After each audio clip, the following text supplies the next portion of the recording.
It falls to me to offer you a very warm welcome to the 5th annual Oxford London Lecture, this year in association with the Times newspaper. It feels good to be here at the heart of London, almost in the shadow of the Palace of Westminster, and focusing once more on outstanding Oxford research. Next week, as you probably need little reminding, Parliament will be rising for the election campaign proper, although you might be forgiven for thinking that it's been pretty continuous since about Christmas.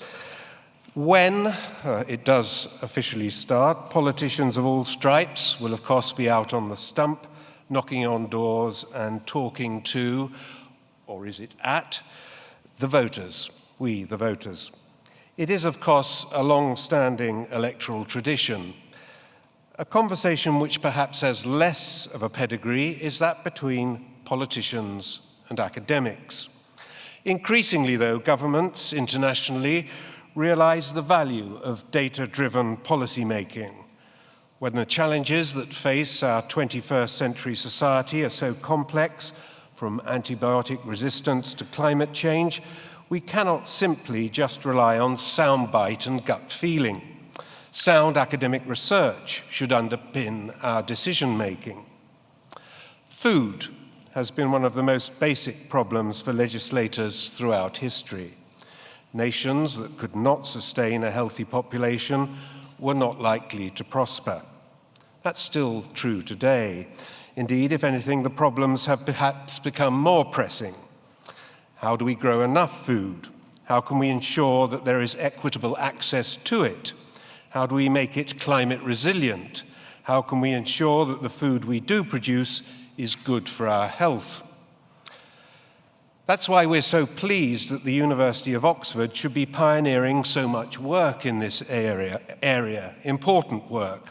So, for example, the Oxford Martin School has a whole programme on the future of food, while the British Heart Foundation supports a centre at Oxford which has a particular interest in policies to improve our diets, and the Department of Primary Care conducts trials of interventions that can be delivered from within the health service.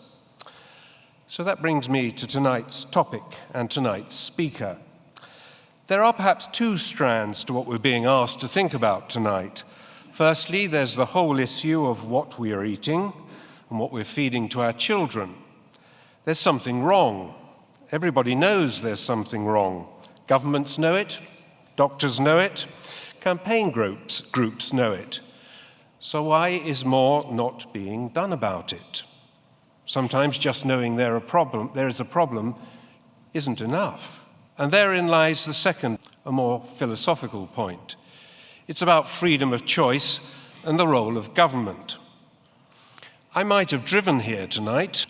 Nobody thinks it is obsessive government interference to tell me to do that by law. Because if they did, lots of people would be at risk. Yet legislating to control what we eat, to save lives and expense, is a hugely controversial topic. How do we begin to think about the answers? Nobody could be better placed to bring light to bear on this topic than tonight's speaker, Professor Susan Jebb. Susan is the Professor of Diet and Population Health in the Nuffield Department of Primary Care Health Sciences at Oxford. The challenges I've described are at the heart of her important research. She was the science advisor for the Foresight Obesity Group, and she chaired the Cross-Government Expert Advisory Group on Obesity from 2007 to 2011. She's now a member of Public Health England Obesity Programme Board and is one of the chairs of the NICE Public Health Advisory Committees. In 2008, she was awarded the OBE for her services to public health. In short, if anybody embodies how academics can work with government, it is Susan Jebb. Her Oxford London lecture for 2015 is entitled Knowledge, Nudge and Nanny, Opportunities for Improving the Nation's Health. Will you please welcome Professor Jebb?